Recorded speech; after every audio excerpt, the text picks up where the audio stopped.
Estou aqui com o escritor Deodato Alquino e ele vai se apresentar, vai apresentar seus livros, falar um pouco sobre ele. Então, Deo, eu gostaria que você falasse, né? O primeiro livro seu que você escreveu é Matuto? Isso, né? Matuto Invocado, né? Primeiro, né, agradecer a oportunidade, né, a Maria de Jesus, Portugal, aos meninos, né, que estão aí no Rio.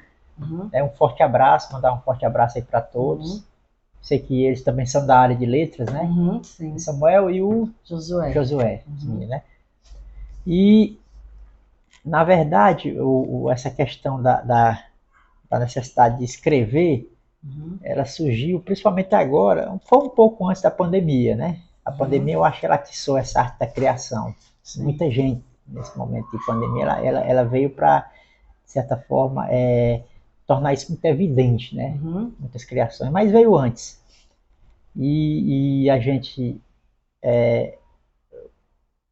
por trabalhar em áreas rurais, em contato com muitas comunidades tradicionais, sim, né, é um rural que muitas vezes é desconhecido no Brasil, principalmente das cidades. Hoje a gente tem em torno de 85%, né, da população hoje está morando nas cidades, nos centros urbanos, e perder esse contato, né, principalmente os mais jovens com esse Brasil rural. E a vontade de escrever foi exatamente em função disso, de tentar aproximar, né, as pessoas da cidade, que até então perderam esse vínculo, essas gerações mais novas, atuais, porque foi vivenciado pelos nossos avós, pelos pais. E como a gente tem vivenciado muito isso, né, andando aí por esses rincões, pela Amazônia, né, andando aí pelas essas caatingas, pelos sertões, desbravando esses sertões aí, cerrados, em comunidades tradicionais indígenas, quilombolas, em projetos de assentamento, e vivenciando, né, muitas vezes, algumas vezes até meses, né, dentro dessas comunidades. Aí me veio essa vontade de trazer isso e relatar um pouco dessas vivências, dessas experiências, né? E aí surgiu já esses dois livros. A gente tem, né, essa vivência mais com a academia, na pesquisa, mas agora a gente está tentando trazer para essa linguagem mais coloquial, né, para escrever. Eu acho que esse é um momento muito oportuno, né? Sim. Principalmente por conta da tecnologia. A tecnologia também está fazendo a gente se distanciar. A gente está vivendo muitas vezes em um mundo paralelo, um mundo mais digital, né? Um mundo muitas vezes de fantasia, um mundo que... E o livro ele ainda é muito forte nesse sentido de trazer a gente para a realidade, né? Sim. Dessa vivência desse mundo que ainda existe, um Brasil rural e muito forte, com comunidades tradicionais que ainda salvaguarda essas culturas, né, que são muito ricas ainda, né? É importante a gente compreender isso. Pronto, aí o primeiro livro, né, né? Sim. Ele surgiu, na verdade, eu levei 6 anos para escrever. Foi assim, saindo da academia, a época, quando me despertou a escrever, eu estava, né, concluindo na época um doutorado em São Paulo, em São José dos Campos, e a gente ia entrando ali o doutorado de sanduíche, né? A gente ia fazer ali uma disciplina lá no São José dos Campos, ali no INPE, né? Que é o Instituto Nacional de Pesquisas Espaciais. E entrando por lá, a gente identificou uma cena muito interessante, e até, de certa forma, nos chamou a atenção. Tinha um cidadão amarrado lá numa árvore, né, com uma bandeira do Brasil do lado, um cachorrinho, e aquilo ali me fez lembrar o Don Quixote, né? Don Quixote de La Mancha. E aí ele estava, né, uma cartolina lá e dizendo que tinha descoberto a origem do universo. E aquela loucura ali nos cativou assim, a parar para escutá-lo, né, para ouvi-lo. E aí nos fez uma reflexão, dizer, esse louco que está aí, né, que está tentando descobrir a origem do universo, de onde ele veio, o que ele faz nesse cosmo e tal. Esse é o louco, né? E os normais passam ali, né, de forma despercebida, né, olhando ele como se fosse um invisível. E só quem parou para ouvir foi a gente, né? E aí eu comecei a entender e fazer essa reflexão, e veio até uma primeira crônica, né, que era Elogio da Loucura, uma comparação com aquela obra de Erasmo de Roterdã.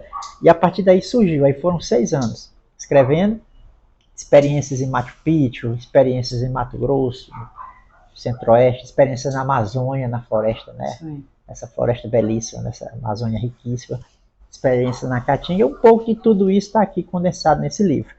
E o tema matuto, né, é muito usado aqui no Nordeste, mas de forma pejorativa, né, como se fosse denegrir a imagem do matuto, aquele que vive no mato, né, porque matuto é aquele que acorda cedo, né, período matutino.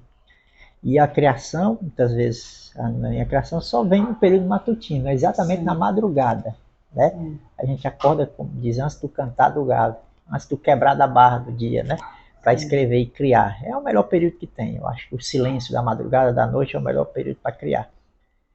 E aí é isso, né? Matuto, enaltecer esse termo, mas também um invocado com K de Carolina, que Luiz Gonzaga trazia, né? Sim. Que seria, de certa forma, uma crítica ao aportuguesamento. A gente traz muitos termos lá, termos estrangeiros, termos ingleses para a nossa língua, né? Sim. E aqui a ideia é exatamente fazer essa crítica e enaltecer a importância desses termos mais locais, né?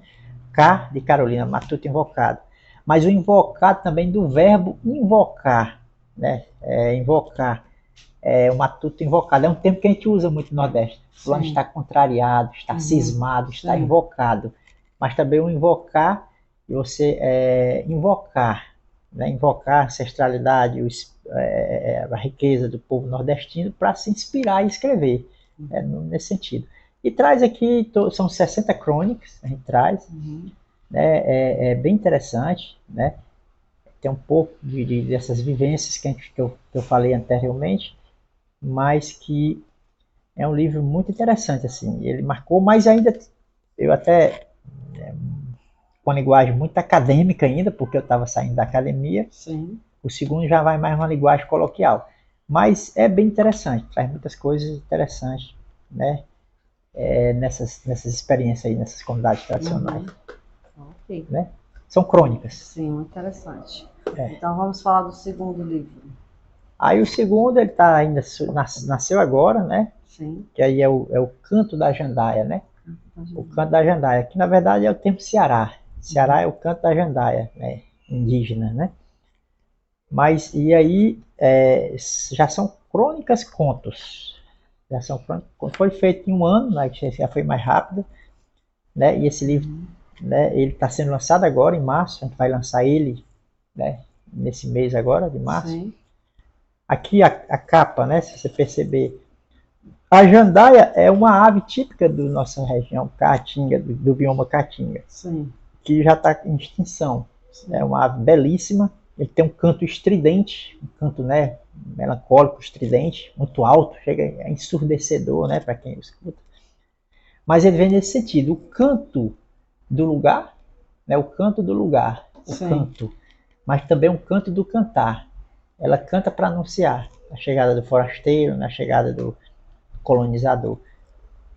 Mas enaltecer também um canto, né? Nosso canto, a caatinga, o semiárido, do sertão, que por incrível que pareça, aparentemente para quem vê de fora, pensa que é uma região pobre, né? Que não tem nada, não tem riqueza, mas pelo contrário, né? É uma das vegetações mais adaptadas que tem, comparando com outros biomas, e é muito adaptada e muito rica.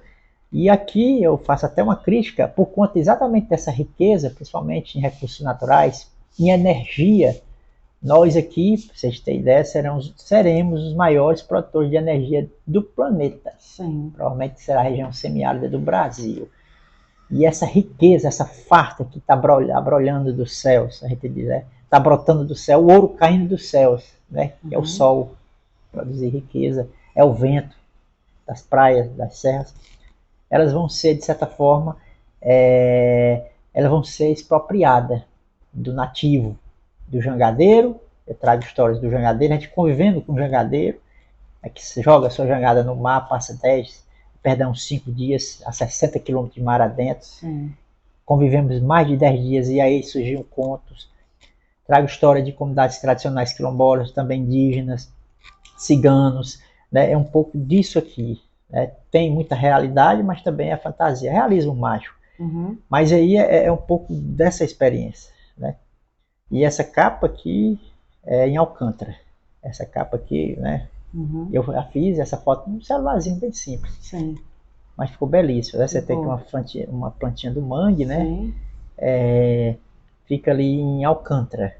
Uhum. Né? A gente passou uns dias por lá, passamos 4 meses e inclusive vai vir outro livro por essa experiência lá em Alcântara, que lá é uma região tem um conflito histórico de uma comunidade tradicional quilombola com um centro de lançamentos de foguetes. Sim. Inclusive em 2000 e, se não me engano, foi 2023.